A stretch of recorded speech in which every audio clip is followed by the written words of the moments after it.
टोंक जिले में पीपलू कस्बे के राजकीय उच्च माध्यमिक विद्यालय में गुरुवार को राष्ट्रीय बाल अधिकार संरक्षण आयोग की खंडपीठ के द्वारा बाल अधिकारों के उल्लंघन से संबंधित प्रकरणों के निराकरण को लेकर जिला प्रशासन के सहयोग से शिविर का आयोजन हुआ।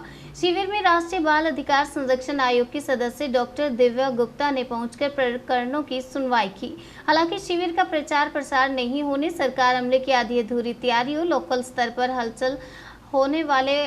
होने वाले प्रकरणों की शिकायतें ही प्राप्त होने से नाराज नजर आई। राष्ट्रीय बाल अधिकार संरक्षण आयोग के सदस्य डॉक्टर दिव्या गुप्ता ने प्रकरणों में आई समस्याओं को देखकर उपखंड अधिकारी वर्षा शर्मा, तहसीलदार नेहा चौधरी सहित विभिन्न विभागों के अधिकारियों को फटकार लगाते हुए कहा कि मुझे नहीं लगता अब आप सब कुछ खास कर रहे हैं। आयोग की सदस्य डॉक्टर गुप्ता ने कहा कि पीपलू ब्लॉक में उपखंड अधिकारी, तहसीलदार, पुलिस उपाधीक्षक, सरपंच, प्रधान के पद को महिलाएं सुशोभित करने के बावजूद शिविर में छात्राओं के लिए विद्यालय में शौचालय नहीं होने, कहीं पर गंदे होने और समय पर सफाई नहीं होने, सैनिटरी नैपकिन के वितरण नहीं होने, डिस्पोजल किए जाने की मशीन नहीं होने आदि की समस्याएं सामने आना गंभीर बात है।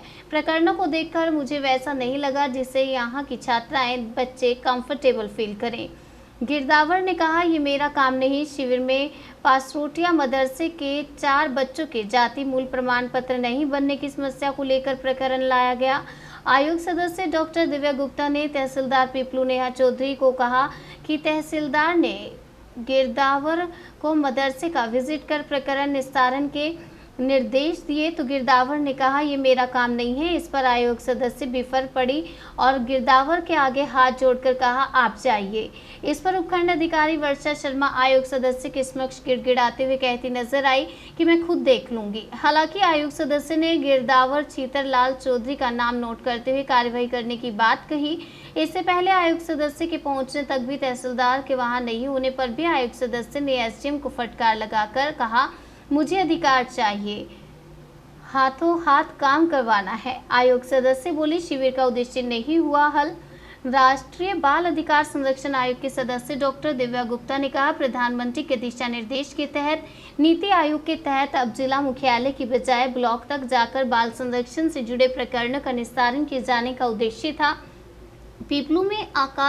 पीपलू में आकर निराशा हुई क्योंकि 15 दिन पहले सूचना होने के बावजूद तैयारियों, प्रचार प्रसार की कमी दिखी। पूरे ब्लॉक में मात्र 50 शिकायतें मिली, जिनमें भी जन्म मूल जाति प्रमाण पत्र, आधार कार्ड संशोधन, पालनहार, विकलांगों के पास व्हीलचेयर नहीं होना, सैनिटरी नैपकिन नहीं मिलने, विकलांग प्रमाण पत्र, स्कूलों के रास्तों पर गंदगी, शौचालयों में गंदगी, पानी की कमी, राशन कार्ड में नाम जुड़वाए जाने, आंगनवाड़ी केंद्र पर बिजली ट्रांसफार्मर होने से हादसे की आशंका संबंधित शिकायतें मिली। ये सभी शिकायतें लोकल स्तर पर प्रतिदिन हल होने जैसी हैं, लेकिन अधिकारियों की लापरवाही से आवाम को कार्यालयों, अधिकारियों, कर्मचारियों के चक्कर लगाने पड़ते हैं। पीपलू आकर ऐसा लगा जैसे यहाँ कभी इस तरह की बेंच या जन सुनवाई ही नहीं हुई हो। शिविर का उद्देश्य बाल मजदूरी, बाल शोषण, बाल तस्करी, बाल विवाह, भिक्षावृत्ति आदि समस्याओं के प्राप्त होने पर उनका निराकरण करना था। आपको बताते चले, राष्ट्रीय बाल अधिकार संरक्षण आयोग के सदस्य डॉक्टर दिव्या गुप्ता ने आंगनवाड़ी कार्यकर्ताओं से बातचीत कर उनके द्वारा किए जाने वाले कार्यों की सराहना कर हौसला बढ़ाया। इस दौरान कार्यकर्ताओं ने ऑनलाइन कार्य किए जाने सहित विभिन्न मांगों को लेकर ज्ञापन सौंपकर उनकी समस्या प्रधानमंत्री तक पहुंचाने की अपील की।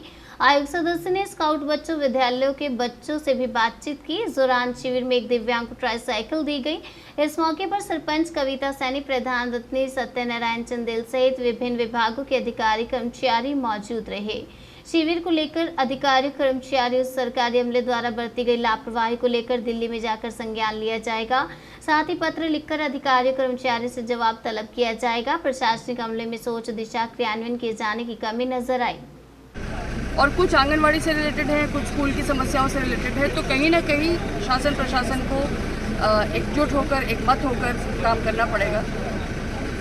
सोच की कमी है या दिशा की कमी है या उसको क्रियान्वयन की कमी है, ये आपके ऊपर डिपेंड करता है कि आप लोग कैसे उसको लेंगे। पर कहीं ना कुछ तंत्र में कमी ज़रूर है। उसको थोड़ा सा गेयर अप करेंगे तो थोड़ा जन सुनवाई का माध्यम ही यही है, कारण ही यही कि उसको हम ठीक ढंग से पहुँच पाएंगे। देखिए, जन्म, मृत्यु या जो भी प्रमाण पत्र की बात है ये लोकल स्तर पे भी होने चाहिए, लेकिन ये समस्या भी अगर बाल अधिकार आयोग अगर यहाँ आ रहा है उनके सामने आती है तो कैसा महसूस? बिल्कुल, मैं वही बोल रही हूँ कि जन्म प्रमाण पत्र, आधार कार्ड और इन सब की समस्याएं अगर आज मेरे पास आएंगी तो वो तो मैं आई हूँ उन समस्याओं का निराकरण करने जो सचमुच जिनको अटेंशन चाहिए, और इसलिए आज की संख्या के हिसाब से और समस्याओं के हिसाब से बहुत निराशा है और अच्छा वो लेकर नहीं जा रही हूँ। प्रचार प्रसार नहीं हो पाता है 15 दिन क्या? पहले से सूचना है और प्रचार प्रसार नहीं हुआ है, इसलिए उस चीज़ की ज़रूर डेफिनेटली कहीं कुछ दिक्कत तो रही है। तो इस मामले में जैसे आगे क्या संज्ञान में लाया जाएगा, कोई नहीं कार्रवाई? लेंगे इस चीज़ को, दिल्ली जाके इसका संज्ञान लिया जाएगा,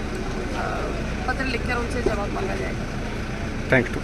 देखिए आज किस तरह का शिविर था, क्या समस्याएं सामने आई और क्या दिशा निर्देश दिए गए हैं? मेरा परिचय डॉक्टर दिव्या गुप्ता, मेंबर राष्ट्रीय बाल संरक्षण एवं अधिकार आयोग।